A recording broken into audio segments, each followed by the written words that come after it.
Ces hommes et ces femmes ont fui la Birmanie pour s'entasser dans des camps perdus au sud-est du Bangladesh. Nous sommes venus les rencontrer clandestinement. Ce sont des Rohingyas, un peuple condamné à l'exode. « 18 septembre 2012, dans la grande banlieue de Rangoon. Ils sont tous là, la fine fleur de la dissidence birmane, pour une commémoration solennelle. Ce jour-là, on célèbre le 5e anniversaire de la révolution de Safran, la dernière révolte des moines réprimée dans le sang. Mais ces héros du combat pro-démocratique birman ont désormais un nouvel ennemi, une ethnie tout entière, les musulmans Rohingyas, pris dans la tourmente des violences qui agitent depuis plusieurs mois l'état lointain de l'Arakan. Un vent mauvais de xénophobie souffle sur le pays. On n'aime pas les Rohingyas. Ce ne sont que des immigrés, des étrangers. Ils n'ont rien à faire dans l'Arakan. Ils ne sont pas birmans. Et vous, que pensez-vous des Rohingyas ? Ce sont des menteurs, ils ont mis le feu aux poudres. Ils ont attaqué les bouddhistes et maintenant ils veulent passer pour des martyrs. Il n'y a qu'une solution, qu'ils quittent le pays. Tout a commencé en juin dernier. Un fait divers qui a embrasé tout l'état d'Arakan. Un violent conflit civil mettant dos à dos bouddhistes et musulmans. La majorité contre une minorité. Et la haine aujourd'hui est unanime, ou presque. Elle s'est répandue dans toute la Birmanie et dans tous les milieux. Même U Win Tin, le doyen des dissidents et compagnon de la première heure d'Aung San Suu Kyi, n'est pas en reste, lui non plus. Ils parlent une langue qui n'est pas la nôtre. Ils appartiennent à une race qui n'est pas non plus la nôtre. Même leur visage n'a rien à voir avec le nôtre et en plus ils pratiquent une religion différente.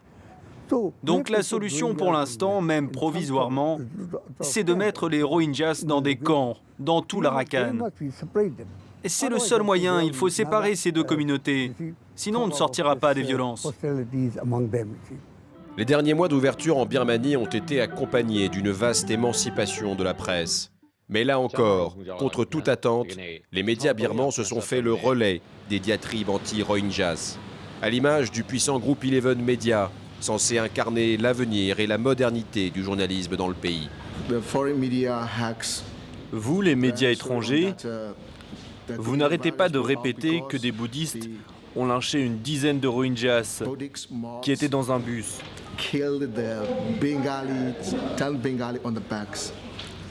Mais vous n'expliquez jamais la vraie cause de toute cette violence. Ce sont les Rohingyas qui ont commencé. Ils ont violé une bouddhiste tout de même. Et puis vous savez, la vérité, c'est que ce sont ces Rohingyas qui ont eux-mêmes mis le feu à leur maison avant de s'enfuir pour que l'incendie se propage et que les maisons bouddhistes flambent elles aussi. Voilà ce qu'il reste d'une des grandes villes de l'Arakan. Ce film amateur montre tout ce que l'on peut voir de cet état, sous couvre-feu, fermé au monde depuis des semaines. Mais que se passe-t-il vraiment dans cette région reculée de l'ouest birman ?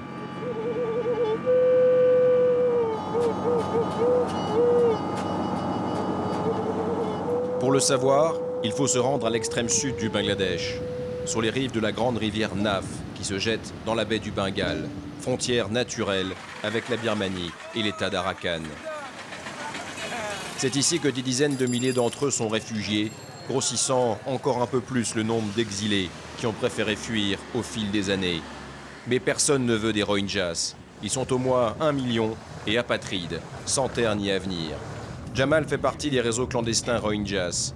Selon lui, l'exode continue, mais les forces de sécurité birmanes et bangladaises font tout pour l'empêcher. Là, ce sont les villages de Chweza et Ayongali. Toute cette zone, c'est le district de Mongdo, juste en face. Dans ces villages, les Rohingyas ont interdiction de sortir de leur maison entre 18h et 6h du matin. Du coup, ils sont des milliers à souffrir, à mourir de faim, sans aucune aide médicale, sans rien. Oui, la frontière est totalement verrouillée. Du côté birman, on ne veut pas que les témoignages sortent et au Bangladesh, on refoule les réfugiés. Mais le réseau de Jamal organise des passages clandestins. Nous allons découvrir une famille qui vient de traverser. On n'a plus rien à manger de l'autre côté. Il y a un couvre-feu pour nous uniquement, on ne peut pas sortir. Tout le monde a peur et cherche à s'échapper. Il y a trop de violence en Birmanie. Que Dieu nous vienne en aide.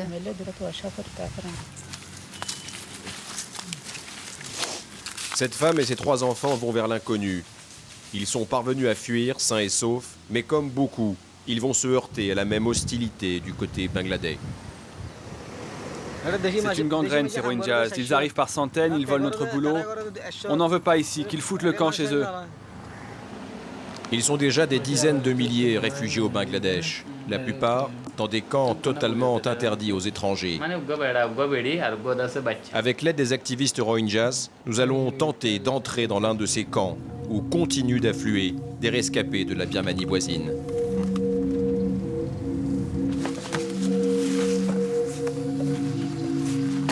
Il faut s'y rendre au petit matin et à pied, à travers les rizières. L'important est de contourner les checkpoints de l'armée bangladaise.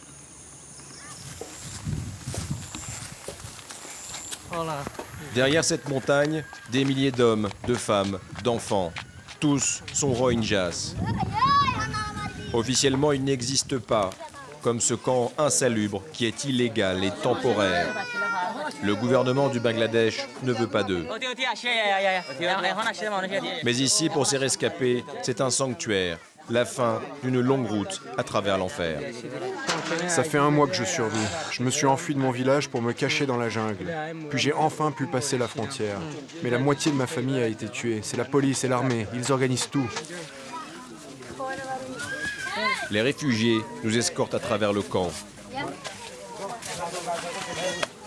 Et c'est caché au fond d'une hutte que l'on va recueillir les témoignages des derniers arrivants. Ils ont arrêté mon mari, j'ai voulu le défendre, alors ils ont essayé de me violer. Ils m'ont cassé le bras. Parmi cette population traumatisée, un nombre troublant de familles sans homme ni mari. Mon époux a été emmené par la sécurité. Je ne sais pas s'il est vivant. Je n'ai plus aucune nouvelle de lui. Petit à petit, arrivent d'autres réfugiés, d'autres récits, une succession de drames. Ils ont fermé toutes les mosquées, on ne peut plus aller prier. Nous n'avons plus le droit de sortir, d'allumer un feu, c'est interdit pour nous. Et ils sont de plus en plus nombreux dans cette hutte minuscule. Nos ancêtres ont construit nos mosquées et nos villages de leurs propres mains, il y a plus de 300 ans. Maintenant, on les détruit. Je demande l'aide de la communauté internationale pour qu'on puisse prendre les armes et se battre.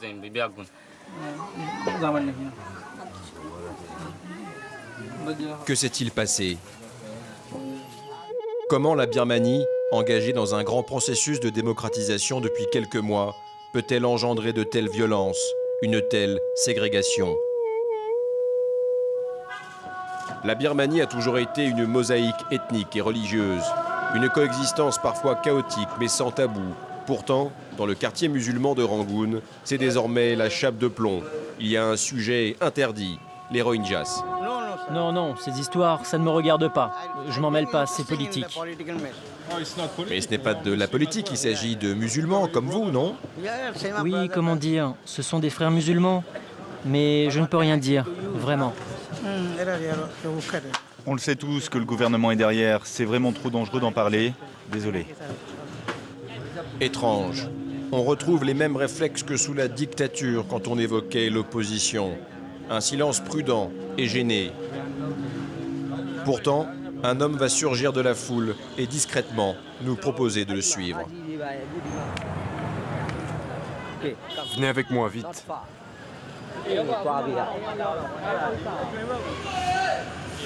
Il ne faut pas discuter comme ça en pleine rue. On y va aller.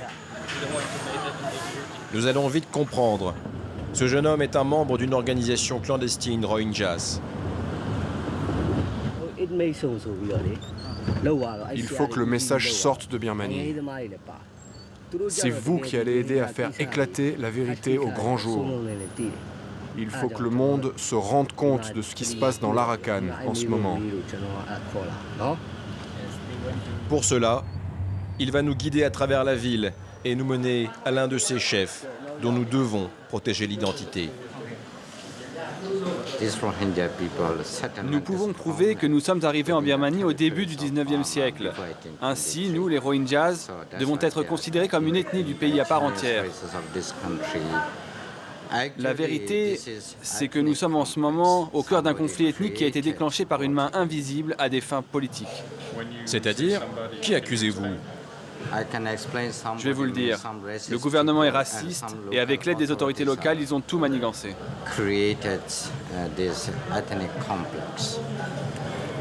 Les Rohingyas sont les descendants de marchands arabes venus en Asie il y a plus de 1000 ans. Ils sont présents en Birmanie depuis des siècles. Mais en 1982, une loi birmane sur la nationalité les a subitement rendus apatrides, dépourvus des droits fondamentaux, propriété, mariage, éducation. Nous avons fini par trouver une famille Rohingya, implantée à Rangoon depuis 25 ans. Des Rohingyas, oui, mais birmanisés, seule condition pour pouvoir rester. D'ailleurs, le premier réflexe du père de famille est de montrer aux visiteurs ses papiers en règle. Les nouvelles de nos proches à Arakan sont terrifiantes. Ils sont pris au piège, ils ne peuvent plus se déplacer, ni à l'intérieur de l'État, ni pour s'en échapper. Et pour nous, c'est la même situation. Si on cherche à y aller pour savoir ce qui s'y passe, on ne pourra jamais faire demi-tour et revenir à Rangoon. C'est sans issue. Les voix qui s'élèvent pour dénoncer cette situation sont presque aussi rares que celles qui s'élevaient contre les militaires aux heures noires de la dictature. Mais il y en a.